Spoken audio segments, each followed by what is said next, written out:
తరువాత ఆ పరిచర్య భారంలో వారు కలిగినటువంటి శ్రమానుభవాన్ని వారు ఏ రీతిగా జయించారు, వీటిలో పరిశుద్ధాత్మ దేవుడు వారికి ఎంత తోడుగా ఉన్నాడు అనేటువంటి ఇత్యాది విషయాలు మనం ఆ గ్రంథంలో చూడగలుగుతాం.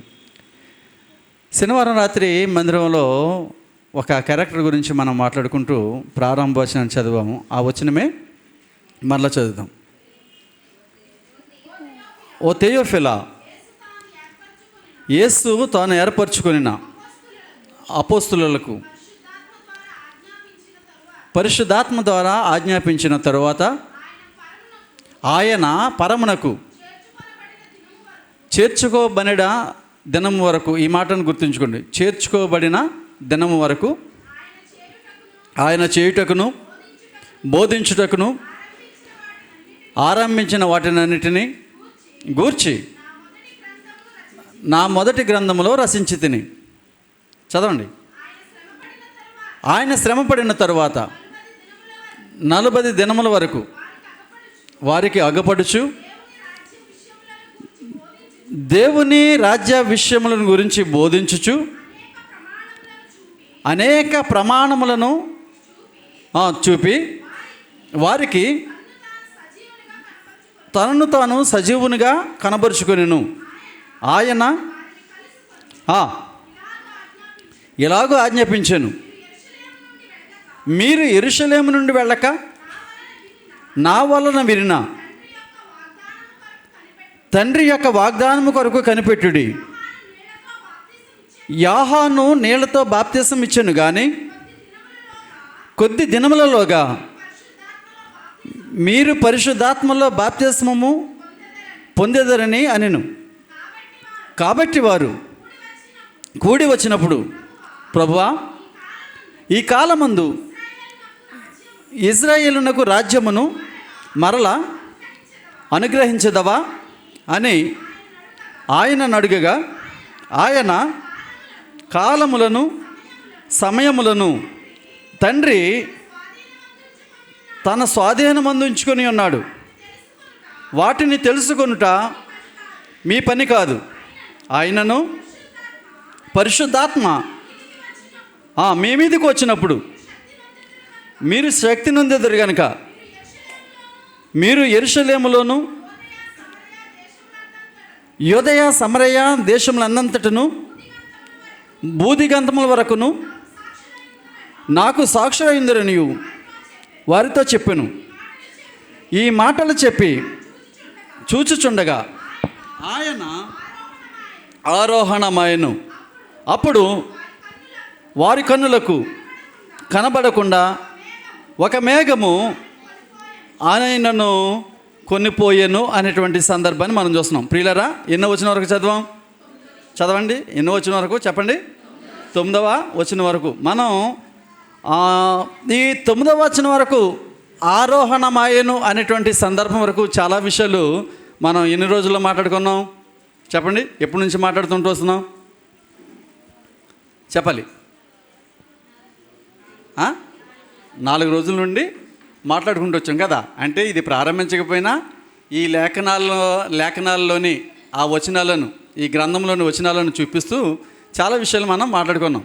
ఎందుకంటే మీరు స్టూడెంట్స్ కాదు, నేను టీచర్ని కాదు, మీరు విశ్వాసులు, నేను సేవకుడిని కనుక స్టూడెంట్కి చెప్పేటప్పుడు ఒకలాగా ఉంటుంది ఈ వాక్యము, విశ్వాసులకు చెప్పేటప్పుడు మరొకలాగా ఉంటుంది. ఏదో 1వ తరగతి పిల్లలకి 2వ తరగతి పిల్లలకి కాదు, లేకపోతే ఓ బోధకులకి తయారు కాబట్టే బోధకులు చెప్పే పాటలు కాదు. విశ్వాసులుగా మన విశ్వాసాన్ని బలపరుచుకోవడానికి, మనలో ఉన్నటువంటి అవిశ్వాసాన్ని తీసివేసి విశ్వాసానికి పరిపూర్ణమైనటువంటి పరిపక్వత చేకూరడానికి చేసేటువంటి ప్రయత్నాలే ఈ ధ్యాన గ్రంథ ప్రయత్నాలు. ఎందుకంటే మనం ప్రాముఖ్యంగా చూస్తాం, యేసుక్రీస్తు వారు మరణించి తిరిగి లేచిన తర్వాత 40 దినాలు భూమి మీద సజీవుడిగా తన శిష్యులతో ఉండడాన్ని మనం ప్రత్యేకించి ఈ 3వ వచనంలో చూస్తాం. మొదటి గ్రంథం ఇక్కడ మనం చూసినప్పుడు అపోస్తలుల కార్యాల గ్రంథము 1వ అధ్యాయం 1వ వచనం నుంచి యేసుక్రీస్తు తన 12 మంది శిష్యులకు ఆయన అనుగ్రహించిన రక్షణను, సువార్తను ప్రకటింపమని చెప్పుటను గూర్చి, మరియు 4 సువార్తలలో భాగమైన లోక గారు తన మొదటి గ్రంథమందు వ్రాసినటువంటి 2వ గ్రంథమైనటువంటి అపోస్తలుల కార్యాల గ్రంథమందు మనం కొనసాగింపుగా చూస్తున్నాం. ఈ మొదటి 2-3 వచనాలలో మనం చూస్తే చాలా తేటగా చెబుతాడు. ఏమనంటే 4వ వచనంలో శిష్యులు సువార్తను ప్రకటించడానికి బయలుదేరే ముందు వారు పరిశుద్ధాత్మ అనుభవము సహాయం వారికి అవసరమని తెలియజేస్తూ చెప్తుంటాడు 4వ వచనంలో కదా. 5వ వచనం వచ్చేసరికి 5వ వచనంలో యోహాను బాప్తిసం గురించి చెబుతూ దానితో పాటు బాప్తిసం యొక్క శక్తిని బాప్తిసము మీరు పొందుటి చేత ఆయన కార్యములు పరిపూర్ణంగా చేయగలరని చెప్తాడు. ఎన్నో వచనంలో? 5వ వచనంలో. అయితే 3వ వచనంలో 40 దినాలు ఆయన వారితో ఉండి వారిలో ఉన్నటువంటి బలహీనతలను, అవిశ్వాసాన్ని, లోక వాంఛల నుండి విముక్తులను చేసి వారు ఆత్మయందు బహుబలవంతులై యేసుక్రీస్తు వారికి అప్పగించిన సువార్త పరిచర్యను కొరకు వారి ప్రాణములను సహితము క్రీస్తు వలె పెట్టడానికి బూనుకోవడం మనం చూడగలం కదా. అంటే యేసుక్రీస్తు ఏ రీతిగా సర్వమానవాళి కొరకు ప్రాణాన్ని పెట్టారో అలా వీరు కూడా ప్రాణం పెట్టడానికి సన్నద్ధం అవ్వడం, పరిపూర్ణమైనటువంటి విశ్వాసాన్ని ప్రోధి చేసుకోవడం మనం చూడగలుగుతాం ముందు ముందు. అంత మాత్రమే కాకుండా ఈ 5వ వచనంలో యేసుక్రీస్తు మరలా యోహాను గారి గురించి తన సువార్తలో ఏమని చెప్పాడో గుర్తు చేస్తాడు. యోహాను గారు తన సువార్తలో ఏం చేశాడు, ఏ పరిచర్య చేశాడు? 1వ అధ్యాయం 26వ వచనంలో యోహాను గారు చేసిన నేను నీళ్లలో బాప్తిస్మం ఇచ్చుచున్నాను కానీ నా వెనక వచ్చుచున్నవాడు మీ మధ్యన ఉన్నాడు, మీరు ఆయన ఎరుగరు, ఆయన చెప్పుల వారధిని ఇప్పుటికైనను నేను యోగ్యుడిని కానని వారితో చెప్పాను. ఈ యోహాను గారు చేసినటువంటి ఆ పరిచర్యలో మనం చూసినప్పుడు మనకేమర్థమవుతుంది? దేవుడు తన శిష్యులు లేకపోతే తన ప్రజలు, తను ఎన్నుకున్నటువంటి ప్రత్యేకమైన వారు ఏ పని చేస్తున్నా వినండి, తన శిష్యులు కానీ ప్రజలు కానీ ఎన్నిక కాబడిన వారు కానీ పిలువబడిన వారు కానీ ఎవరైనా ఏ పని చేస్తున్నా ఆయన తప్పనిసరిగా చూస్తున్నాడు అనేటువంటి సత్యాన్ని మనం గ్రహించాలి. ఎందుకంటే ప్రకటన గ్రంథంలో 2వ అధ్యాయం 3వ వచనంలో ఒక మాట రాయించాడు యోహాను గారి ద్వారానే. ఈ యోహాను గారి ద్వారానే ఏమని రాయించాడు? ఎలాగా? నీవు సహనమును కలిగి భారము 2వ అధ్యాయం 3వ వచనం, అవునా? భారము భరించి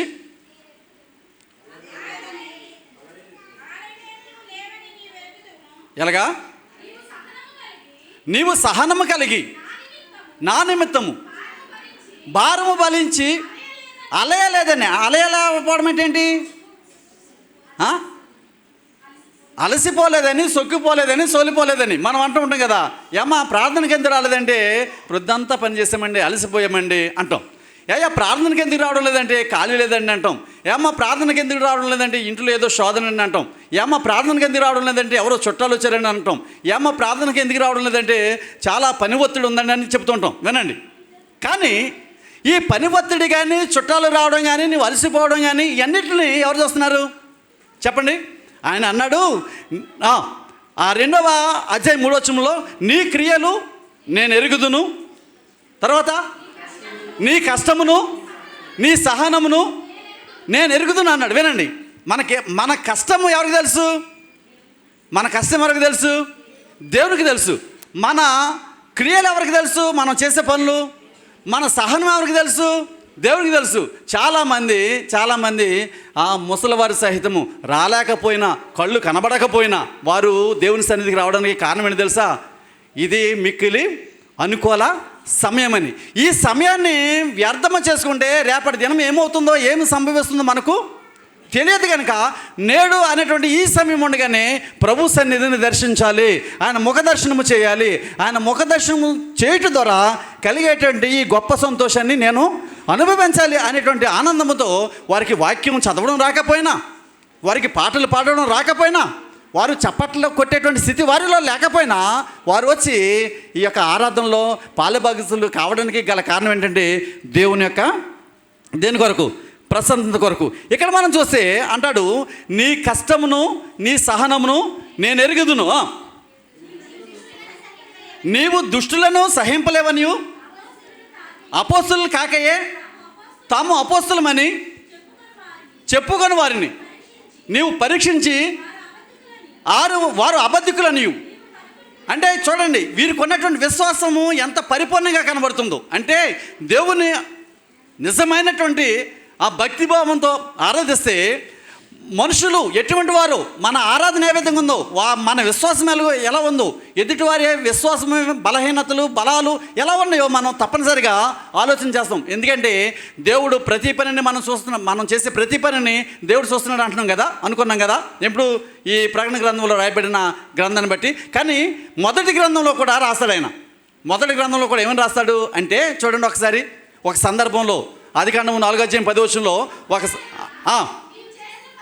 నీవు చేసిన పని ఏమిటి అనేటువంటి మాటను మనం చూస్తాం. అంటే ఎవరిని అడుగుతున్నాడు ఈ మాట? దేవుడు ఎవరిని అడుగుతున్నాడు? కయ్యను అడుగుతున్నాడు. కయ్యను ఒక కార్యం చేశాడు. ఆ కార్యాన్ని దేవుడేమో చూశాడా దగ్గరగా? అంటే చూసే పరిస్థితి ఆయనకు ఉండుంటే, ఆయన నన్ను చూస్తున్నాడు అని కయ్యను అనుకుంటే తన తమ్ముని చంపేవాడు కాదు. కానీ దేవుడు తనను చూస్తున్నాడు అనేటువంటి జ్ఞానాన్ని, విచక్షణను కోల్పోయి తన తమ్ముని పట్ల ఎలా చేశాడు? అమానుషంగా ప్రవర్తించాడు. అన్నాడు అక్కడ, నువ్వు చేసిన పని ఏమిటి అనే ఈ మాటను మనం చూసినప్పుడు మన క్రియలను ఆయన బహు తేటగా చూస్తున్నాడు. గనుక చూస్తున్నాడు అనే సందర్భం మనకు తెలుసు. కనుక తగిన కాలమందు తగిన ప్రశంసను మనం పొందుకుంటాము అనేటువంటి విషయాన్ని మనం ఏం చేయాలి? గ్రహించాలి. తగిన కాలమందు చూడండి, నీ క్రియలు నేను ఎరుగుదును అన్నాడు కదా, నీ సహనాన్ని నేను ఎరుగుదును అన్నాడు. అలా కాకుండా వారు అపోస్తులు కాకయే అపోస్తులు అని చెప్పుకుంటే వారిని నువ్వు పరీక్షించవని చెప్తున్నాడు. ఎంతటి ప్రశంసను మనకు దేవుడు ఇస్తున్నాడు చూడండి. ఎందుచేతనంటే మన క్రియ ప్రతిదీ ఆయన మంచివైనను సరే చెడ్డవైనను సరే ఆయన చూస్తున్నాడు అని చెప్పడానికి అపోస్తులుడైనటువంటి పౌలు కొరింథీ సంఘానికి రాసినటువంటి 2వ పత్రికలో 5వ అధ్యాయం 10వ వచనంలో ఎందుకనగా తాను జరిగించిన క్రియల చొప్పున అవి మంచివైనను సరే చెడ్డవైనను సరే, ఎలాగా గమనించండి, దేహముతో జరిగించిన వాటి ఫలములను మనమందరమును క్రీస్తు న్యాయపీఠం ఎదుట ప్రత్యక్షము కావలసినటువంటి ఒక గడియ రాబోతున్నది. వినండి, క్రీస్తు న్యాయపీఠం ఎదుట మనము ప్రత్యక్షమయ్యేటువంటి గడియ ఒకటి రాబోతుంది. కనుక మనం చేస్తున్నవి మంచివైనను సరే చెడ్డవైనను సరే ఏం చేస్తున్నాడు ఆయన? ఏం చేస్తున్నాడు చెప్పండి? చూస్తూ ఉన్నాడు. కనుక ఈ విషయాన్ని మనం తప్పనిసరిగా తెలుసుకుని బాప్తిస్మము ఇచ్చినటువంటి యోహాను గారిని దేవుడు ఎలా అయితే గణపరిచాడో, ఎవరి దగ్గర కనపరిచాడు చెప్పండి? యోహాను గారిని దేవుడు ఎవరి దగ్గర కనపరిచాడు? శిష్యుల దగ్గర కదా. మీ విషయం మర్చిపోకూడదు. ఎవరి దగ్గర కనపరిచాడంటే శిష్యుల దగ్గర కనపరిచాడు. ఏమని చెప్పండి? యోహాను బాప్తిస్మం ఇచ్చాడు. ఆయన బాప్తిస్మం ఇస్తూ ఏం చెప్పాడంటే, నేను నీళ్లలో బాప్తిస్మం ఇస్తున్నాను కానీ నా వెనక వచ్చేవాడు పరిశుద్ధాత్మలోను అగ్నిలోను బాప్తిస్మం ఇస్తాడు అన్నాడు. అంటే పరిశుద్ధాత్మ అభిషేకము లేకపోతే పరిశుద్ధాత్మ బాప్తిస్మం గురించి మనం ఈ సందర్భంలో మాట్లాడుకోగలం. కానీ రెండవ బాప్తిస్మం అయినటువంటి అగ్ని బాప్తిస్మం దేనికి చూసినది? పరిశుద్ధాత్మ బాప్తిస్మం దేనికి చూసినట్టే పరిశుద్ధాత్మని యొక్క కుమ్మరింపునకు సాదృశ్యం. అంటే అపొస్తలుల కార్యాల గ్రంథం 2వ అధ్యాయంలో ఈ విషయాన్ని బహు తేటగా మనం మాట్లాడుకోవచ్చు. కానీ ఈ అగ్ని బాప్తిస్మం దేనికి సాదృశ్యం అంటే అది కేవలము సంఘాలను ఉద్దేశించి సంఘ ప్రజలను ఉద్దేశించిన బాప్తిస్మం కానే కాదు. అది మరణం బాప్తిస్మము. అగ్ని బాప్తిస్మం అనేది మరణ బాప్తిస్మం అనేటువంటి సత్యాన్ని మనం ఆ సందర్భం వచ్చినప్పుడు తప్పనిసరిగా మీకు తెలియజేస్తాను. ఇలా చూసినప్పుడు ప్రియులారా, ఆ గ్రంథం యొక్క విశేషాలను మా తండ్రి అయిన దేవుడు లేక కుమారుడు అంటే యేసుక్రీస్తు తన శిష్యులతో పంచుకుంటూ 6వ వచనంలో ఏమన్నారంటే చూద్దాం. 6వ వచనంలో ఆ సందర్భాన్ని కొనసాగిస్తూ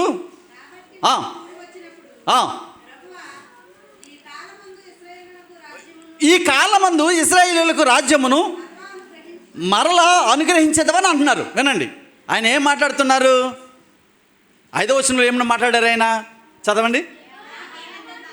యోహాను బాప్తిస్మం ఇచ్చాడు, ఆయన బాప్తిస్మం ఇస్తూ నేను నీళ్ళతో ఇస్తున్నాను కానీ నా వెనక వచ్చాడు పరిశుద్ధాత్మతో మీకు బాప్తిస్మం ఇస్తాడని చెప్తే, అంటే పరిశుద్ధాత్మ యొక్క బాప్తిస్మం యొక్క ప్రాముఖ్యాన్ని వారికి బోధిస్తుంటుంటే వారు ఏం మాట్లాడుతున్నారు? ఏం మాట్లాడుతున్నారు? ఆలోచనలో ఏమని మాట్లాడుతున్నారు? ఇజ్రాయేలీలకు మరలా రాజ్యాన్ని. ఇక్కడ పరిశుద్ధాత్మ గురించి ఆయన మాట్లాడుతుంటే వారు దేని గురించి మాట్లాడుతున్నారు? అయినను వారికి ఏం రాలేదు, ఇంకా చెప్పండి, ఇంకా మెలకువ రాలేదు, ఇంకా బుద్ధి రాలేదు. ఆయన ఏళ్ళలో ఉన్నటువంటి బలహీనతలను సరిచేయాలని ఆయన ఆలోచన చేస్తుంటే వీరేం చేస్తున్నారు? ఏం చేస్తున్నారు చెప్పండి? ఆయనను క్వశ్చన్ చేస్తున్నారు.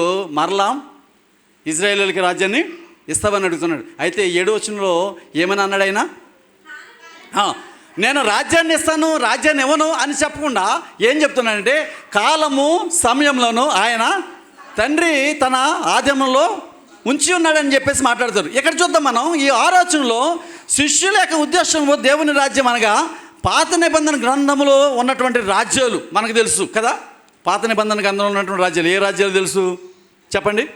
ఏ రాజ్యాలు తెలుసు? ఒకటి సౌలు రాజ్యం తెలుసు, తర్వాత దావీదు రాజ్యం తెలుసు, తర్వాత సొలొమోను రాజ్యం తెలుసు, తర్వాత సొలొమోను కుమారుడైనటువంటి రెహబాము రాజ్యం తెలుసు, తర్వాత సొలొమోను మాజీ అధికారి అయినటువంటి యెరోబాము రాజ్యం తెలుసు. ఆ తర్వాత ఇజ్రాయేలీలు పరిపాలించినటువంటి రాజ్యాలు తెలుసు, యోధావారు పరిపాలించినటువంటి రాజ్యాలు తెలుసు. ఇక్కడ మనం చూడాల్సింది ఏంటంటే, వారు ఈ రాజ్య పరిపాలన యొక్క వైభాగాలను లేకపోతే ఆ అనుభవాలను, వాటిలో ఉన్నటువంటి సుందరమైనటువంటి దృశ్యాలను, ఇటువంటి విషయాల గురించి వీరు మాట్లాడుతున్నప్పుడు దేవునికి ఏమొచ్చింది?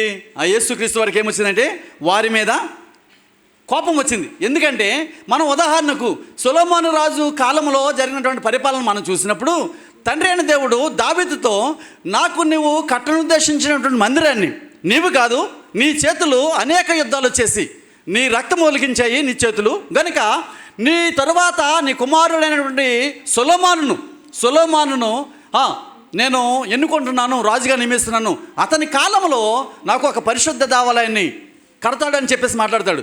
సొలొమోనును ఎన్నుకోవడానికి గల కారణం కూడా మీరు ఎప్పుడైనా మీకు ఏదైనా టైం దొరికినప్పుడు నాతో నన్ను అడిగి తెలుసుకోవాలంటే ఏంటంటే ఇది సందర్భం కాదు కానీ చెప్తున్నాను.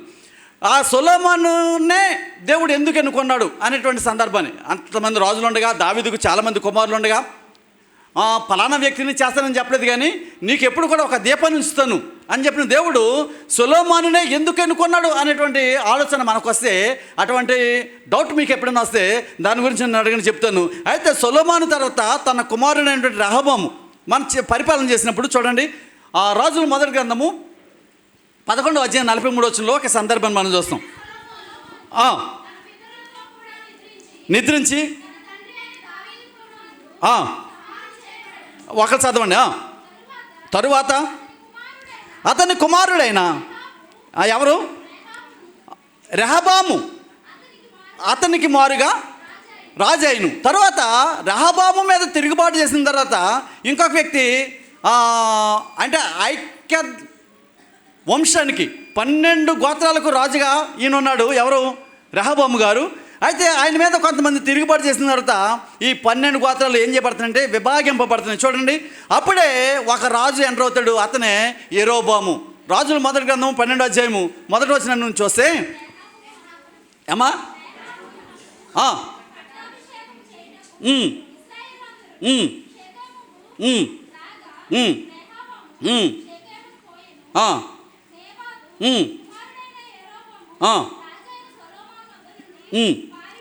ఇలాగా సరే అదంతా ఆపండి.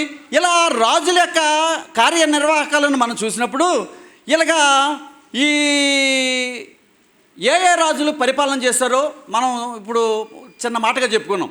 ఎంతమంది రాజులు పరిపాలించినప్పుడు అందులో ఎవరైనా దేవునికి అనుకూలమైనటువంటి ప్రవర్తన కలిగి దేవునికి ఇష్టానుసారమైనటువంటి అధికారాన్ని తన ప్రజలను పరిపాలించడాన్ని ఎవరైనా చేశారంటే వారిలో బహు తక్కువగా మనం చూడగలుగుతాం. ఎందుకంటే ఒక వ్యక్తి గురించి మనం మాట్లాడుతూ రాజులు మొదటి గ్రంథము 11వ అధ్యాయం 30 నుండి 32 వచనాల్లో ఒక విషయం ఏమైనా రాయబడి ఉందంటే చదవండి ఒకసారి. ఎలాగా? అబియా అనేటువంటి ఒక ప్రవక్త ఆ, చూసి 12 తునకలుగా చింపి యెరోబాముతో ఇట్లా నేను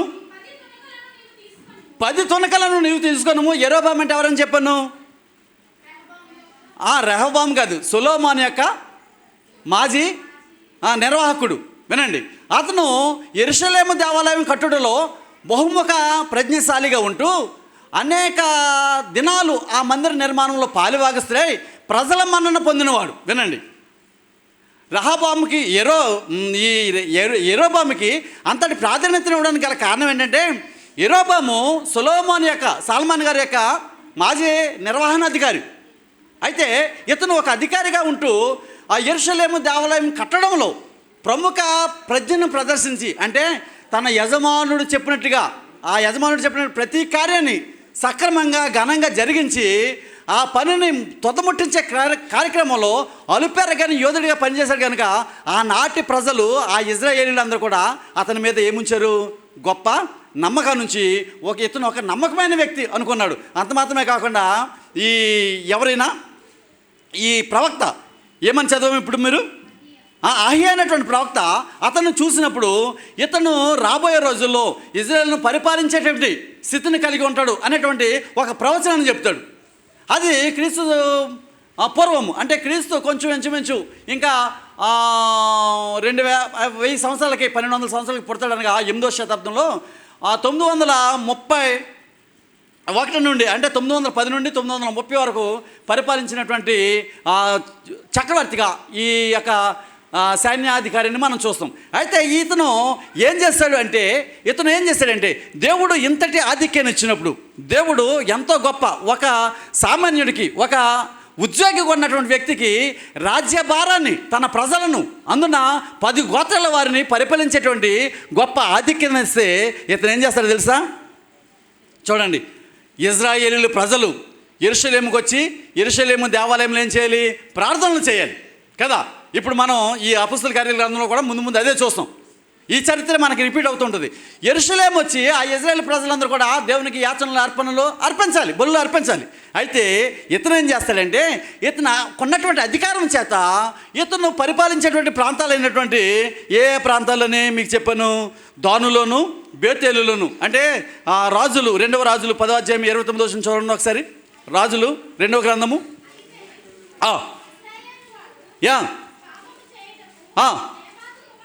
ఇజ్రాయేల్ వారు పాపము చేయడకు నెబాతు కుమారుడైన యెరోబాము కారకుడైనట్లు.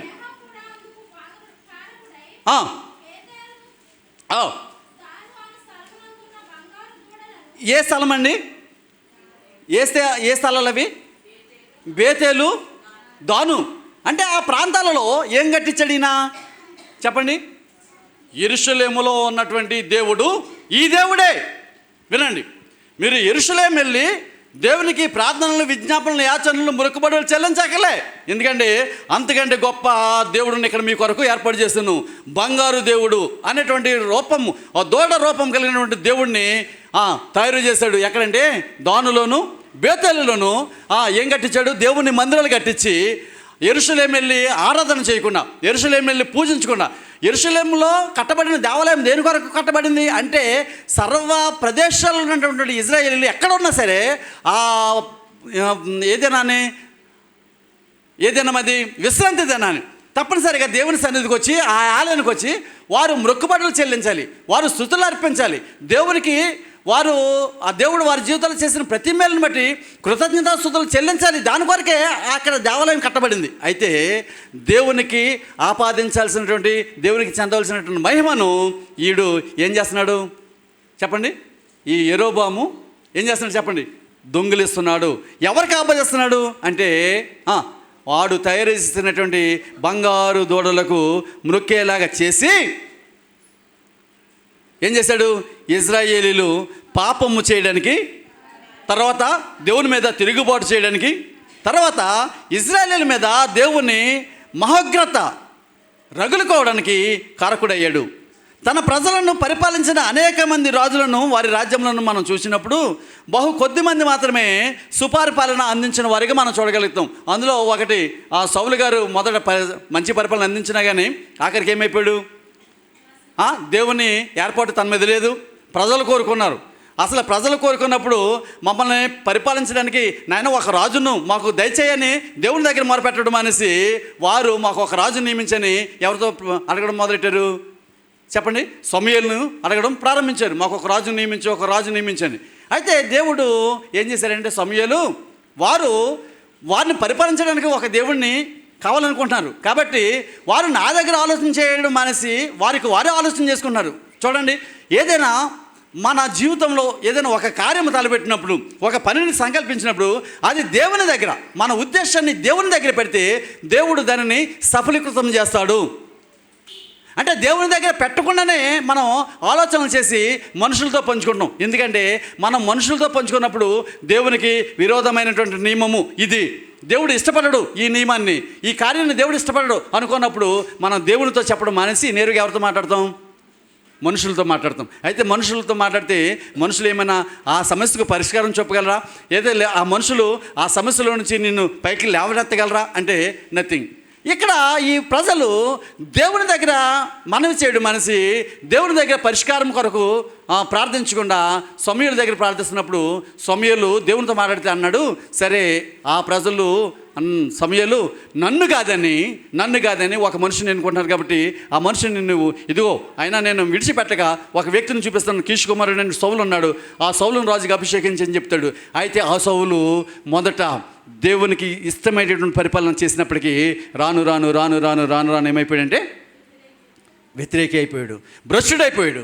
ఇశ్రాయేలీయులు పాపం చేయడానికి లేకపోతే దేవుడు తనకు ఇచ్చినటువంటి ఔన్నత్యాన్ని పాడు చేసుకోవడానికి తనకు తానే కారణమైపోయాడు. ఈ రీతిగా మనం చూసినప్పుడు సృష్టిలో లేకపోతే ఆ ఇజ్రాయేల్ పరిపాలించిన వారిలో మొదటి రాజు అయినటువంటి సౌలు కొట్టివేయబడి ఆ రాజ్యం ఎవరి చేతికి రాబడింది అంటే దావీదు చేతికి రాబడింది.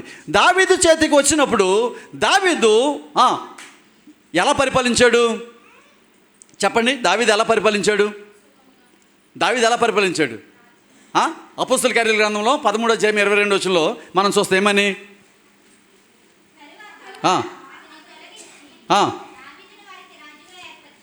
దావీదును వారికి రాజుగా 13:22 అపోస్తలుల కార్యాలు చదవండి. తరువాత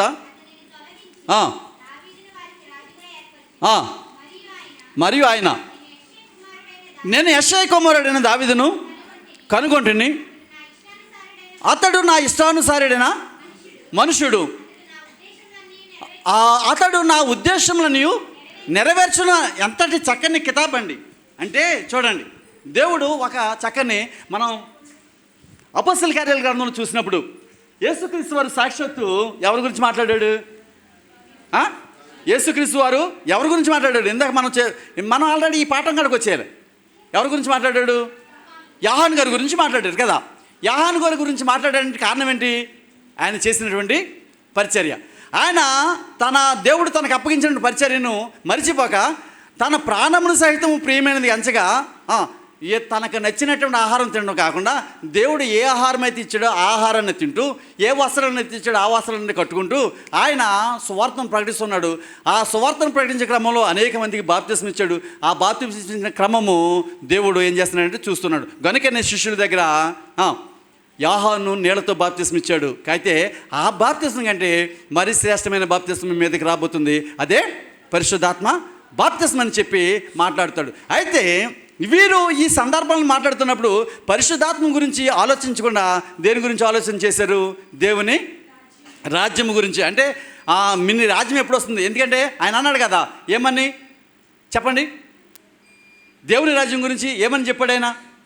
చాలా సందర్భంలో ఏం చెప్పండి?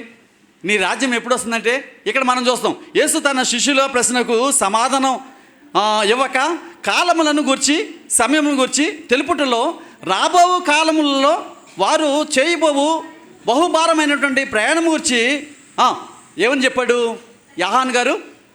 18వ అధ్యాయము 36వ వచనంలో ఏమని చెప్పాడంటే చూడండి. యోహాను శుభవార్త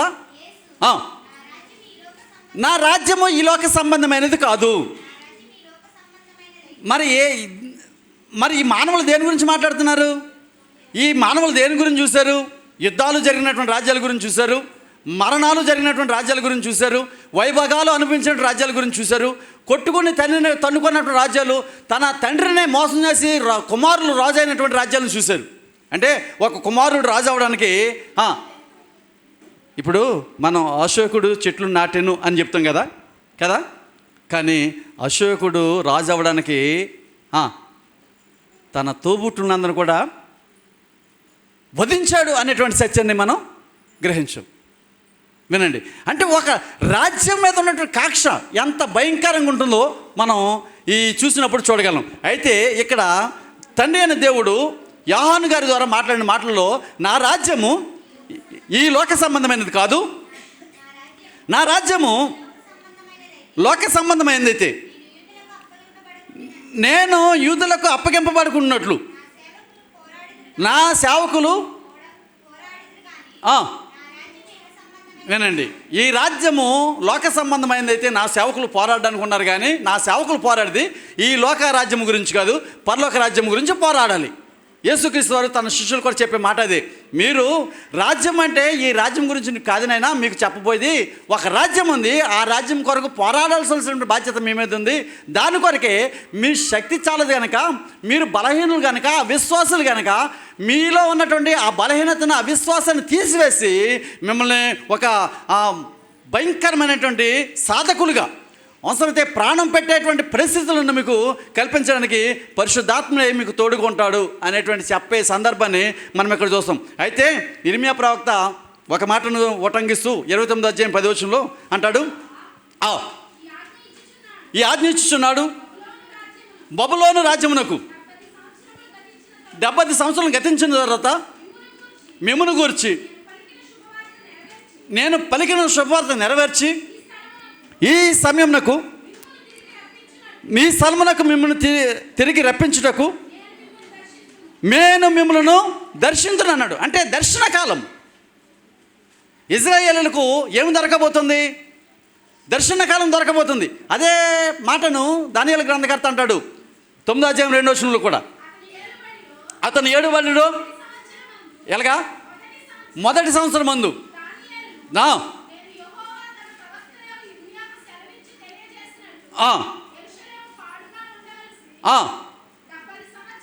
వినండి, ఆ శ్రమ కాలము తీరిపోబోతుంది.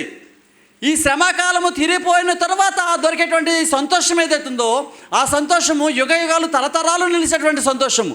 ఆ సంతోషాన్ని అనుభవించడానికి ఈ లోకంలో పడే శ్రమలను మీరు భరించడానికి, ఈ లోకంలో పడే శ్రమలను భరించడానికి, రాబోయే మహిమ కాలంలో మీరు సంతోషంగా ఉండడానికి మీ 12 మంది 12 పట్టణాలకు పునాదుల మీద మీ పేర్లు చెక్కబడి ఆ 12 పట్టణాలను మీరు పరిపాలించే వారిగా ఉండడానికి పరిశుద్ధాత్ముడు మిమ్మల్ని బలపరచబోతున్నాడు అని చెప్పడానికి ఎంతో తాపత్రయపడతాడు. ఎందుకంటే కాలం గురించి ఆయన మాట్లాడుతూ అంటాడు ఏమని, లూకా శుభవార్త 12వ అధ్యాయము 39వ వచనం అనుకుంటా చూడండి ఒకసారి.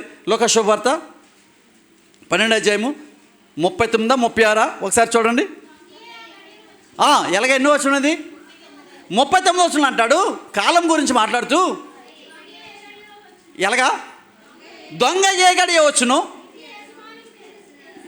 ఇంటి యజమానునికి తెలిసిన ఎడల అతడు మెలకువగా ఉండి తన ఇంటిని కన్నం వేయకుండా కాపాడుకోడా అంటాడు. వినండి ఎంత చక్కని మాట. అంటే ఆయన కాలం గురించి మీరు అడుగుతున్నారు. అయితే ఆయన కాలం ఎలాగుంటుందంటే ఒక దొంగ వచ్చినట్లు ఏ రీతిగా ఉంటుందో ఆ రీతిగా ఉంటుంది. దొంగ వచ్చినట్టేంటి? దొంగ అంటే దేనికి సాదృశ్యంగా ఉంది చెప్పండి? దొంగ దేనికి సాదృశ్యంగా కనపడుతుంది చెప్పండి? దోచుకోవడానికి, నశింపునకు కారణ సాదృశ్యంగా కనపడుతుంది కదా. అయితే ఈ మనుషుడు అప్రమత్తంగా లేకపోతే తన ఆత్మ ఏం చేయబడుతుందంటే దోచుకోబడుతుంది. కాబట్టి ఈ విశ్వాసి లేకపోతే ఈ మనుషుడు తనకు అప్పగించినటువంటి పరిచర్యలో బహుభారం కలిగి, మెలకువ కలిగి, విశ్వాసం కలిగి, నిరీక్షణ కలిగి చేయవలసినటువంటి ఆవశ్యకత ఉందని చెప్పడానికి ఆయన ఈ ప్రయత్నాలు చేస్తున్నాడు. అంత మాత్రమే కాదు, అపోస్తలుడైన పౌలు ఈ పేతురు ఈ అనుభవం ఎరిగిన తర్వాత బలపరచబడిన తర్వాత తన రెండో గ్రంథమైనటువంటి 3వ అధ్యాయం 10వ వచనంలో ఏమని రాస్తాడంటే చూడండి, అపోస్తల కార్యాల గ్రంథము పేతురు రాసిన 2వ పత్రిక 3వ అధ్యాయం 10వ వచనం. అయితే ప్రభు దినము దొంగ వచ్చినట్లు వచ్చును, ఆ దినమున ఆకాశములు మహాధ్వనితో గతించిపోవును, పంచభూతములు మిక్కటమైన వేండ్రముతో లయమైపోను. ఇలా మాట్లాడుతుంటాడు. మత్తయి సువార్తికుడు 24వ అధ్యాయం 3వ వచనంలో లేకపోతే 36వ వచనంలో కూడా ఏమైనా మాట్లాడతాడంటే చూడండి ఎలాగా, ఆయన ఒలివ కొండ మీద కూర్చొని ఉన్నప్పుడు శిష్యులు ఆయన వద్దకు వచ్చి ఏకాంతంగా వచ్చి ఇది ఎప్పుడు జరుగును, నీ రాకడకు ఈ యుగ సమాప్తికి సూచనలేంటి అని అడిగినప్పుడు ఆయన అప్పుడు కూడా వారికి సమాధానం చెప్పలేదు. ఎందుకంటే కాలము సమయము 7వ వచనంలో చదివాం కదా. అక్కడ 36వ వచనం కూడా చదవండి. లోకశుభ్రత 24వ అధ్యాయం 36వ వచనం. కాబట్టి ఎవడైనాను మత్తయి 24:36 లోక కాదు సారీ. అయితే ఆ దినమును గూర్చి ఆ గడియను గూర్చి ఆ తండ్రి మాత్రమే ఎరుగును కానీ అంటాడు. పౌలు గారు కూడా అంటాడు. తెస్సలోనికీయులకు రాసిన మొదటి పత్రిక 5వ అధ్యాయం ప్రారంభం నుంచి చూస్తే, సహోదరులారా ఆ కాలము గూర్చేనను ఆ సమయం గూర్చేనను మీకు రాయనక్కర్లేదు. రాత్రి వేళ దొంగ ఏ రీతిగా వచ్చును అలాగే ప్రభువు కూడా వచ్చును అని బాగుగా తెలియనని చెప్తాడు. ప్రియులారా వినండి, ఈ మాటలు విన్నప్పుడు మనము కాలము గురించి కాకుండా, ఎందుకంటే ఆ రాజ్యము గురించి కాకుండా, కాలము గురించి కాకుండా వారు ఆలోచించాల్సింది ఏంటి, పరిచర్య భారము గురించి ఆలోచించాలి. కానీ వీరు రాజ్యము గురించి కాలం గురించి ఆలోచిస్తున్నప్పుడు తండ్రి అయిన దేవుని యొక్క నియమాన్ని మీరు అర్థం చేసుకోకుండా, దేవుడు తండ్రి నాకేం అప్పగించాడో ఆ పనిని నేను కొనసాగించి తర్వాత దాన్ని పరిపూర్ణ చేయడానికి మీకు అప్పగిస్తున్నాను, నాలో మీరు ఐక్యమై నాకున్నటువంటి స్థానాన్ని మీరు తీసుకుని మీరు ఈ పరిచయాన్ని కొనసాగించాలని చెబుతున్నప్పుడు వారికి అర్థం అవ్వలేదు కనుక ఆయన వారి మీద ఇసుకోవడం చూస్తున్నాం. అలాగే 8వ వచనం మనం చూస్తే ఇంకా కింద చూద్దాం. కాదు, ఇక్కడికే అపొస్తలుల కార్యాల గ్రంథం కాడికి వచ్చేద్దాం. అంత మాత్రమే కాదు, 8వ వచనంలో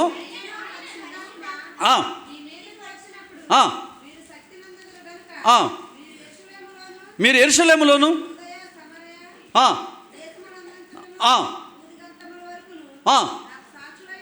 అని చెప్తాం మనం చూస్తాం 8వ వచనంలో. అంటే యెరూషలేములోను యూదయ సమరయ తర్వాత ప్రపంచమంతటా బూదిగంతం వరకు అని మాట మనం గత రోజుల్లో వివరణించాను. ఏంటి 1 నుండి 7వ అధ్యాయం వరకు యెరూషలేములో సువార్త ప్రకటించడం, తర్వాత 8 నుండి 12 వరకు యూదయ సమరయలో సువార్తను ప్రకటించడం, తర్వాత 13 నుండి 28వ అధ్యాయం వరకు బూది అందంతటా ఆ భూమి అందంతటా అంటే ప్రపంచం సర్వదేశాలలో సువార్తను ప్రకటించడం మనం చూస్తాం. ఈ సందర్భాలను మనం చూసినప్పుడు ప్రియులరా అంత భారాన్ని వారికి అప్పగించి 9వ వచనంలో ఏమయ్యాడు ఆయన చూడండి. ఈ మాటలు చెప్పి ఆయన వారు చూస్తూ ఉండగా ఆయన ఏమయ్యాడంటే ఆరోహణమయ్యను, ఒక మేఘము వచ్చి ఆయనను కొనుక్కోయాను అనేటువంటి సందర్భం చూస్తాం. ఇక్కడ ఆ మేఘము అంటే ఎవరు, ఆ మేఘం అంటే ఎవరు, ఒక మేఘము వచ్చిందంటే ఆ మేఘం అంటే ఎవరు? కీర్తనకారుడు అన్నాడు ఏమని 104వ కీర్తన 4వ వచనం, వాయువులను దూతలుగాను ఆయన చేసుకొని ఉన్నాడు అన్నాడు కదా. ఏమండి, హెబ్రీ మొదటి పత్రిక 7వ వచనం అది కూడా చూద్దాం. తన దూతలను వాయువులుగాను తన సేవకులను అగ్ని జ్వాలలుగాను. వినండి, ఆయన ఒక మేఘము వచ్చి కొనిపోబడడం మనం చూస్తాం. ఆ మేఘం ఎవరంటే పరిశుద్ధ దూతలే. వినండి, ఆ మేఘము దేవుని వాక్యం, అది మన సొంత మాటలు కాదు, దేవుని వాక్యము. ఆ మేఘము పరిశుద్ధ దేవదూతలే. లాజరు చనిపోయినప్పుడు ఆయనను ఎవరు వచ్చి తీసుకెళ్ళారు? దేవదూతలు వచ్చి తీసుకెళ్ళారు. చూడండి, లాజరుకు కలిగిన ధన్యత ఎటువంటి వాడంటే, ఒక పేదవాడు శరీరంలో బలహీనుడు, స్వరూపమైన సొగసైన లేనివాడు, ఎవరైనా తనను ఆదరించి ముద్ద పెడతారనేటువంటి స్థితి కూడా లేనివాడుగా అతను బహు దరిద్రంలో బ్రతికిన వాడుగా ఉన్నాడు. ఎక్కడో భోజనము బల్ల మీద నుండి జారిపడే ఆ మెతుకులను ఏరుకుని తినవాడిగా మనకు కనబడ్డాడు. కానీ అతను దేవుని యందు ఏమి కలిగిన వాడు? భయము, భక్తి, విశ్వాసము, నిరీక్షణ కలిగిన వాడు. కనుక అతను చనిపోతే ఆ మనుషులు ఎవరు రాకపోవచ్చు, కానీ ఆ గ్రామంలో ఉన్నటువంటి మనుషులు, ఈ రోజున మనం అంటాం కదా, ఎవడైనా చనిపోతే ఏదో కుక్కగా చనిపోతే ఉంచుతామేంటి, ఎవరైనా బయటపడేస్తాం కదా అంటాం. కానీ అలా కాదండి. ఆయన చనిపోతే ఎవరు కుక్కలు మనుషులు కాదండి, లేకపోతే బహు ధనవంతులు కాదు. ఎవరు వచ్చారంటే పరిశుద్ధ దేవదూతలు. యేసుక్రీస్తు వారిని మేఘములపై కొనిపోయేటువంటి ఆ పరిశుద్ధ దేవదూతలు ఆ యేసుక్రీస్తు ఆరోహణం కంటే ముందుగానే ఎవరిని తీసుకెళ్ళి లాజరు గారిని. అబ్బాయి ఎంత ధన్యత అండి! అంటే పరిశుద్ధులకు కలగబోయే ధన్యత ఇది. అందుకనే ఈయన లూకా గారు ఎవరికి రాశాడంటే లేక పరిశుద్ధ సంఘములో చేర్చబడే ఎవరి కొరకు? శ్రేష్టమైనటువంటి విశ్వాస కొరకు ఈ లేఖలు రాశాడు. ఆ లేఖలు, ఆ గ్రంథము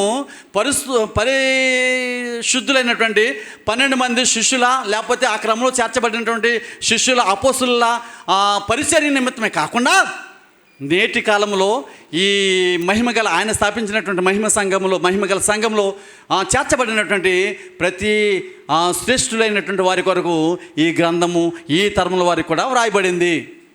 ఈ సత్యాన్ని మనం గ్రహించి పరిశుద్ధ అపోస్తుల కార్యాల గ్రంథము, లేకపోతే పరిశుద్ధాత్మ కార్యాల గ్రంథము ఎంత ప్రాముఖ్యమైనది ఎరిగి ఆ రీతిగా మనల్ని మనం సరి చేసుకుంటూ ప్రభు యొక్క పరిచర్యలో ముందు కొనసాగుతూ ఆయన రాకడ పర్యంతము ఈ 40 దినాలు నమ్మకమైనటువంటి విశ్వాసాలుగా బ్రతుకుతూ మన బలహీనతలను సరిచేసుకుంటూ ప్రభువు ఎంచినటువంటి పిలిచినటువంటి పిలుపుని తగినట్లుగా మనం జీవిద్దాం. అట్టి కృప దేవుడు మనందరికీ దయచేయనుగా.